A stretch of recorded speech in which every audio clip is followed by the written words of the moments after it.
Aloha and welcome to the G'day Sally Show. I'm Sally Squires, entertaining the world. And tonight I'm reading you a story from my book, Mermaids Make Magic. And this story is called Tarranta Tracks the Wayward Wind. All of a sudden, Tarranta Mermaid stopped what she was doing. Why has the wind stopped blowing, she wondered. It wasn't blowing yesterday or the day before. Even if it was taking a break, it should have started to blow again by now. As guardian of the wind, Tarranta Mermaid was very worried. If the wind doesn't start to blow again soon, all the fish will be gasping for air and everyone will get too hot. The wind brings us fresh oxygen and we all need that to breathe. So Tarranta decided that she should go and investigate what had happened to the wind. After all, the wind is very important. As well as bringing fresh oxygen so we can all breathe, it brings the rain which all creatures need. It spreads seeds and so helps new plants to grow.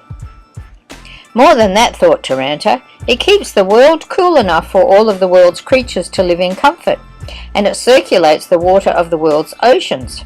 Yes, the wind is very important to all of us. I must find out what has happened to it. Tarranta Mermaid began her important investigation by climbing up onto the highest part of the reef to see what she could see.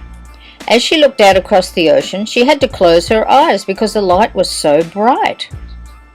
That's surprising, she thought. I have never had to close my eyes before when I've looked out across the shimmery blue salty ocean. She picked up a long strand of seaweed and sheltered her eyes. Again she looked out across the shimmery blue salty ocean. This time she could make out a long bank of white. That's strange, that wasn't there last time I looked out across the shimmery blue salty ocean, she thought. I better swim over to that long bank of white and see what it is.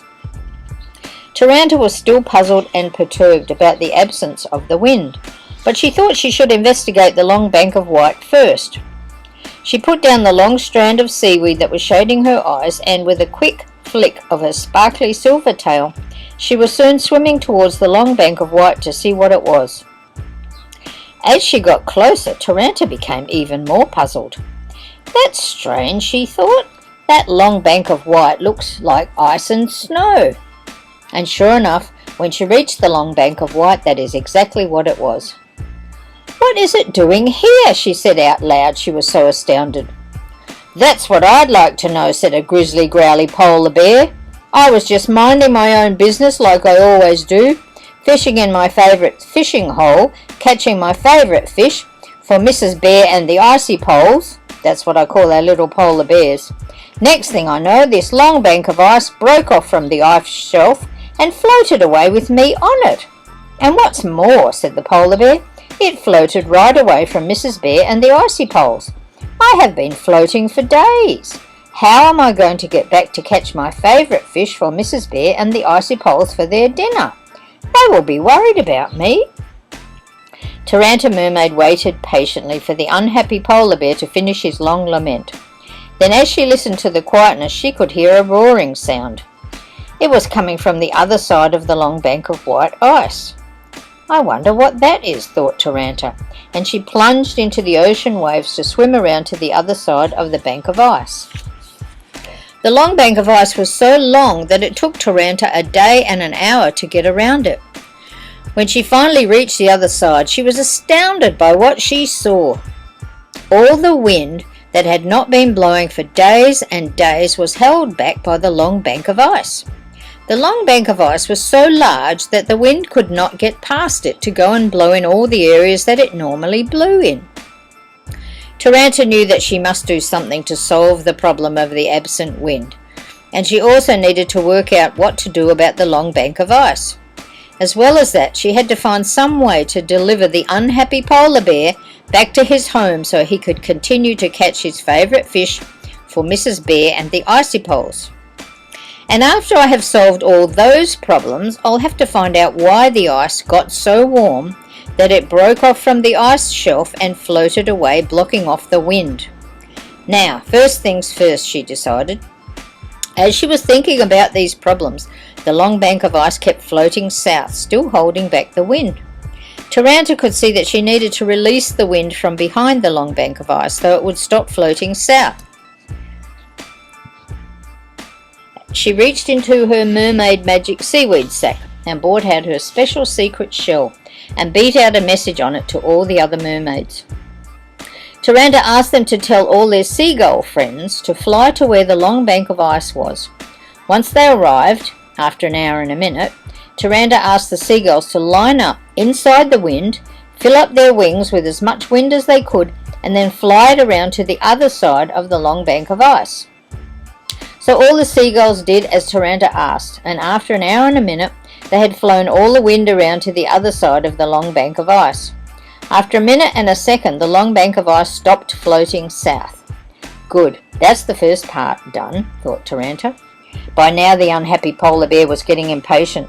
Just a little longer, said Tarranta. Just another hour and a minute and you will be on your way home to your favourite fishing hole, Mrs. Bear and the icy poles. Tarranta pulled out her special secret shell once again and beat out a message to all the whales, seals, dolphins, porpoises, walruses, manta rays, and any of the other ocean creatures who knew how to read mermaid messages.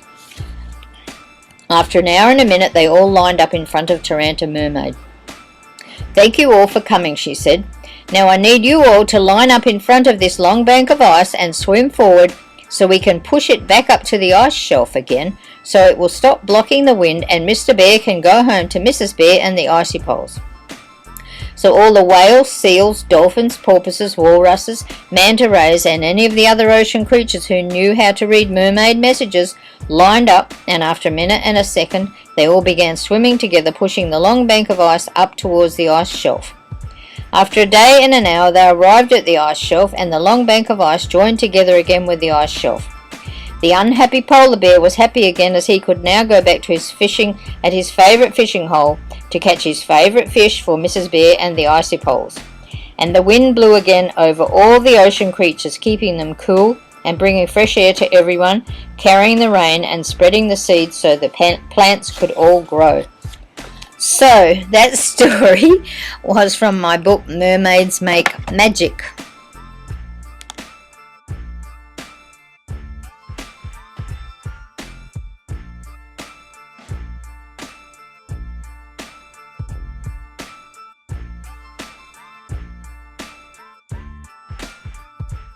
You know, Hawaii is a microcosm of the world with people here from all over the world, and Noa Hawaii is a microcosm of the traditional arts of the world with beautiful patterns from many countries.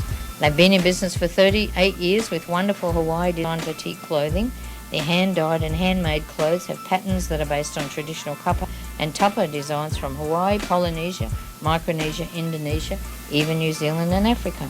So check out all of the wonderful items that Noa has on their website, which is www.noanoahawaii.com. So I'll be back next week, so bye for now.